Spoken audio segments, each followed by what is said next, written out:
बिस्मिल्लाहिर्रहमानिर्रहीम। अस्सलाम वालेकुम नाज़रीन, आप यूट्यूब चैनल देख रहे हैं। मैं उस्मान हबीब हूँ।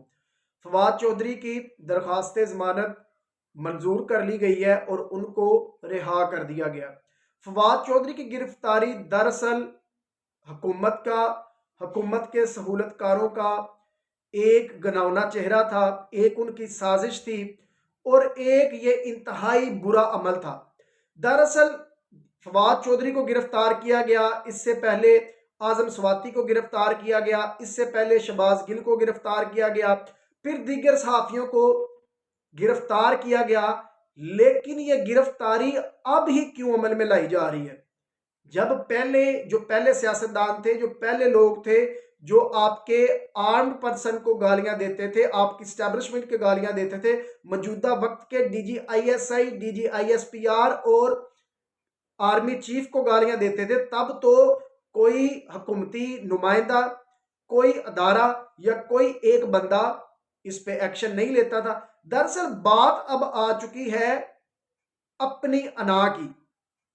कुछ पाकिस्तान के ताकतवर तरीन लोग हैं जो इन लोगों के साथ अपनी अना का मसला लेके बैठ गए हैं और वो चाह रहे हैं किसी तरह करके PTI के लोगों को पकड़ दकड़ कर के उनको टॉर्चर किया जाए, उनको मारा जाए, उन पे तशद्दुद किया जाए। लेकिन ये इस चीज में कामयाब बिल्कुल भी नहीं हो पा रहे, क्योंकि अभी भी जब फवाद चौधरी साहब को गिरफ्तार किया गया है तो इन लोगों ने बड़ी ये कोशिश की कि फवाद चौधरी जो वो टूट जाए, वो टूटे हुए हो, उनका कुछ चेहरा लटका हुआ हो, तो हम कोई एक वीडियो या एक तस्वीर उनकी बना के सोशल मीडिया पे वायरल करवा दें और फिर लोगों को बताएं कि ये वही फवाद चौधरी था जो कैमरे के सामने आके बड़ा बोलता था, बड़ी बातें करता था। तो आज देखो इसका मुंह कैसे बना हुआ है, आज ये कैसे मुंह इसका लटका हुआ है। लेकिन कमाल की बात यह है कि फवाद चौधरी, आप ये देखें, फॉलोअर किसका है, फवाद चौधरी साथी किसका है, फवाद चौधरी किसका एक रुकन है, किस पार्टी का रुकन है और उसका रहनुमा कौन है। आप जब अगर उसके रहनुमा की बात करें, इमरान खान की, वो आपकी साजिशों से नहीं डरा, वो आपके जो थ्रेट्स आपने दिए उससे नहीं डरा, आपने ना अहली की बातें की वो उससे नहीं डरा, आपने उसकी किरदार कशी की वो उससे नहीं डरा, आपने उसको असैसिनेट करने की कोशिश की वो उससे नहीं डरा, तो फिर आप इमरान खान को और उसके जो साथी हैं उनको किस तरह डरा सकते हैं। अभी इन्होंने फुल कोशिश की थी कि किसी तरह भी करके फवाद चौधरी की कोई एक आध तस्वीर ले ली जाए या वीडियो बना ली जाए जो सोशल मीडिया पे वायरल की कर दी जाए और लोगों को बताया जाए। लेकिन फवाद चौधरी के जो असाब थे वो बड़े मजबूत असाब थे, उनके अजायम बड़े पुख्ता थे और उनका जो स्माइलिंग फेस ही रहा, और जितनी दफा भी वो कैमरे के सामने आए हैं, मतलब जब वो पेशियों पे आते रहे हैं तो वो खिलखिला के मुस्कुराते रहे हैं, खिलखिला के दबंग आवाज में बातें करते हैं रहे हैं लोगों से। तो इनका ये प्लान भी फेल हो गया। दरअसल अगर फवाद चौधरी ने तो इलेक्शन कमिश्नर को मुंशी कहा था, लोग, आप जरा इलेक्शन कमिश्नर साहब अगर आए, आप सोशल मीडिया देखें, आप देखते होंगे लोग तो आपको दलाल भी कह रहे हैं, पाकिस्तानी अवाम आपको दलाल तक कह रही है कि आप PDM जमातों की दलाली करते हैं, आप स्टैब्लिशमेंट की दलाली करते हैं। इससे ज्यादा बढ़ के क्या है, ये पाकिस्तान बनाना रिपब्लिक बना हुआ है जिसमें जो दारा चाहता है, जो बंदा चाहता है, जो सियासतदान चाहता है, वो जिस बंदे के खिलाफ कार्रवाई करवाना चाहता है वो किसी दायरे को यूज करता है और वो उठवा लेता है। पाकिस्तान में ये मार दाड़ FIR कटवानी ये कोई किसी सियासतदान का काम नहीं। ये अगर हम कह लें कि किसी पार्टी रहनुमा का काम हो, किसी सदर वजीर मशीर का काम हो, तो ये ऐसा कुछ भी नहीं है। ये तो अब इमरान रियाज खान ने भी ये वाजे कर दिया है कि जो सहाफियों के पे ऊपर मुकदमात होते हैं, जो PTI के मुख्तलिफ लोगों को उठाया जाता है, जो यूट्यूबर्स को, व्लॉगर्स को उठाया जाता है, वो कौन उठवाता है। उन्होंने खुल के बताया कि पाकिस्तान इस्टेब्लिशमेंट है जो ये नहीं चाहती कि लोग इनसे क्वेश्चन करें। वो पाकिस्तान इस्टेब्लिशमेंट नहीं चाहती कि लोग इनके अगेंस्ट खड़े हों, वो नहीं चाहती कि लोग इनको बुरा भला कहें, वो नहीं चाहती कि लोग इनसे अपना हक मांगे, वो नहीं चाहती पाकिस्तान इस्टेब्लिशमेंट के लोग इनको बताएं कि जनाबे वाला आप गलत कर रहे हैं। उन्होंने कहा कि ये जितने भी सियासतदान हैं, जितने भी वजीर मशीर ब्यूरोक्रेट जितने भी, इतने इनके अंदर इतनी पावर नहीं है। ये जितने भी इस तरह के काम करती है ये पाकिस्तान की स्टैब्लिशमेंट है। और इमरान रियाज खान ने एक और बात भी की कि जनाबे वाला हम आपसे मोहब्बत करते हैं। अपनी आर्मी को और स्टैब्लिशमेंट को उन्होंने ये वाज़ेह पैगाम दिया।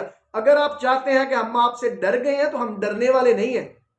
अगर आप कहेंगे कि आप हमें थ्रेट्स करेंगे, आप हमारे घरों के बाहर आएंगे, आप विगो डाले लेके आएंगे, आप कॉल्स करेंगे, आप डराएंगे, धमकाएंगे, तो हम आपके खिलाफ बोलते हैं जनाबे वाला ये बात नहीं है, हम डरते नहीं है। हमें अंदरूनी तौर पे दुख होता है जब हम आपके खिलाफ बात करते हैं, आपकी गलत पॉलिसियों के खिलाफ हम बात करते हैं, जब हम किसी एक चीज को पॉइंट आउट करते हैं कि जनाबे वाला आप यहाँ पे गलती कर रहे हैं, हमें दुख होता है कि आप पाकिस्तान के एक सुपीरियर अदारे में बैठे हुए हैं, हमें उस अदारे से मोहब्बत है, हमें उस अदारे पे फख्र है, हमें आप लोगों के पे फख्र है कि आप लोग पाकिस्तान का एक कीमती असासा है। लेकिन जिधर भी आप गलती करेंगे हम आपकी गलती की निशानदेही करेंगे, और अगर आप चाहेंगे कि आप माजी की तरह हमारी आवाज को दबा लेंगे तो ऐसा मुमकिन नहीं है। अब वो दौर नहीं रहा।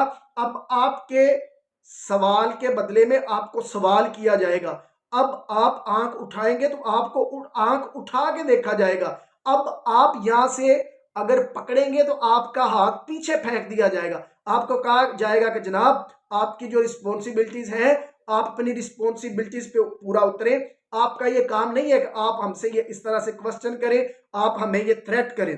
कल से एक बड़ी खबर चल रही है कि गवर्नर केपीके ने इलेक्शन की तारीख दे दी है और उन्होंने ये कह दिया है कि 17 अप्रैल को इलेक्शन होंगे, और उन्होंने ये डेट फाइनल करके इलेक्शन कमीशन में भिजवा दी है। ये कल से खबर बड़ी गर्म थी, टीवी पे चल रही थी, उसके बाद सोशल मीडिया पे ये खबर बड़ी वायरल थी।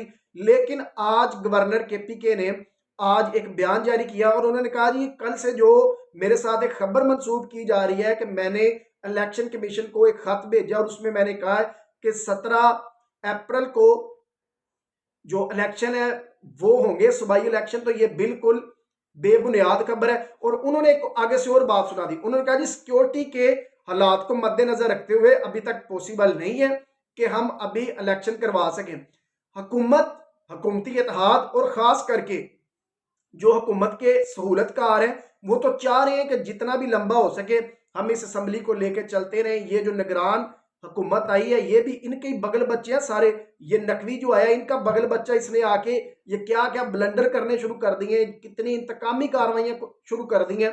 इसी के साथ मैं आपको एक बात बताता चलूं कि रात गए गुजरात में चौधरी परवेज लाई की रहायशगाह पे पुलिस का छापा पड़ा है और उनसे, उनके जो वहां पे मुलाजिम थे उनसे इन्होंने इन्वेस्टिगेशन की है। और ये जो आपका निगरान वजीर आला आया है, जो आपका बगल बच्चा आया है, इसने अभी से आके ये वाली इंतकामी कार्रवाइयां शुरू कर दी हैं। चौधरी परवेज लाई तब तक ठीक थे जब तक वो पाकिस्तान के बड़े लोगों की हाँ में हाँ मिलाते रहे। इमरान खान इनको समझाता रहा कि जनाब चौधरी साहब आप जब भी इनसे पीछे हटेंगे ये आपको डंग जरूर मारेंगे। चौधरी नहीं समझा, लेकिन फिर उसे समझ आई और इमरान खान के साथ वो आके मिला और उसने असम्बलियां तहलील की।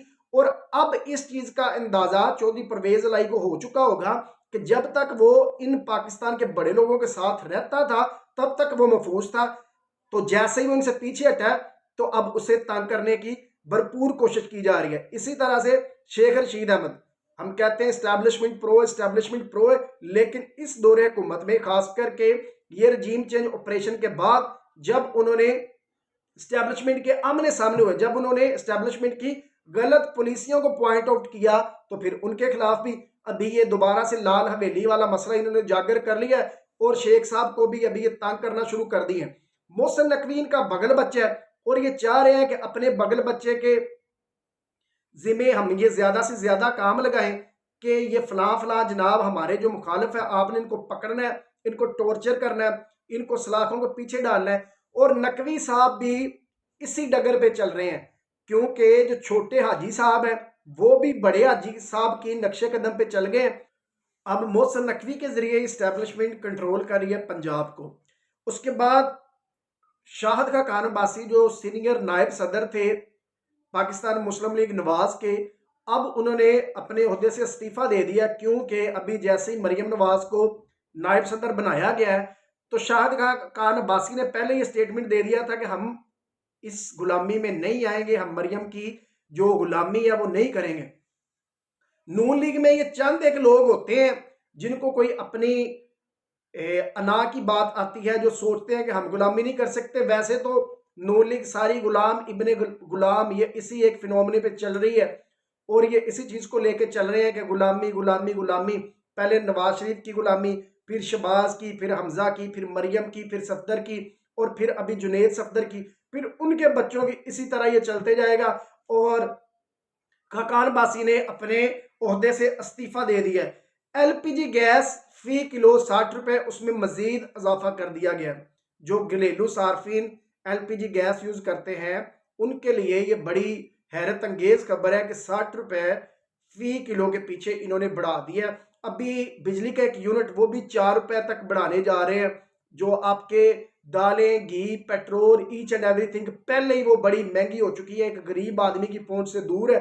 एक मजदूर जिसकी दिहाड़ी 700 रुपए है और वो 1000 तक का उसका एक दिन में राशन आता है, वो अपना जिधर वो काम करने जाता है अगर वो पेट्रोल वगैरह भी डलवाए तो लोग तो मर रहे हैं, लोग भूखे मर रहे हैं। लेकिन इन लोगों को अपनी अयाशियों से फुर्सत नहीं मिल रही। पहले पाकिस्तान के कुछ बड़े लोगों ने इकट्ठे होकर इन 13 जमातों के पास गए। ये जो पीडीएम का एक जत्था बना हुआ है जिनकी ना शक्लें आपस में मिलती हैं, ना अकलें आपस में मिलती हैं और ना ही नजरियात आपस में मिलते हैं। ये पाकिस्तान के बड़े लोग पहले इन 13 जमातों के पास गए और उनको जाके इन्होंने बताया कि जनाबे वाला आप रजीम चेंज में हमारा साथ दें, आप अदम एतमाद लेके आए, क्योंकि अगर आपने हमारा साथ ना दिया तो इमरान खान अपना आर्मी चीफ ले आएगा। जो उन्होंने उस वक्त ये पीडीएम की जमातों को बताया था कि जनरल फैज हमीद को इमरान खान अगला आर्मी चीफ बनाने जा रहा है और अगर आप लोगों ने हमारा साथ ना दिया तो वो अपना आर्मी चीफ लेके आएगा और आप लोगों की तहस नहस कर देगा। उन लोगों ने ये पाकिस्तान के बड़े लोगों की बात मान ली और फिर वो इकट्ठे हो गए और फिर ये NRO 2 लेके आए, नैब की तरह मीम हुई और इन्होंने खुल के लूट मार की। अभी जब ये पाकिस्तान के बड़े लोग चाह रहे हैं कि जनाब आप इलेक्शन करवा दो, तो अब ये पीडीएम की जमातें ये कह रही हैं कि जनाबे वाला अगर आपने हमारा साथ ना दिया तो इमरान खान दोबारा आ जाएगा। हमने तो पकड़े जाना ही है, लेकिन आपकी इंक्वायरी हो जानी है, आपका कोर्ट मार्शल हो जाना है। अभी दोनों एक दूसरे से ब्लैकमेल हो रहे हैं और इसी वजह से इलेक्शन की डेट्स आगे तक नहीं आ पा रही। अब तक के लिए इतना ही। अल्लाह हाफिज।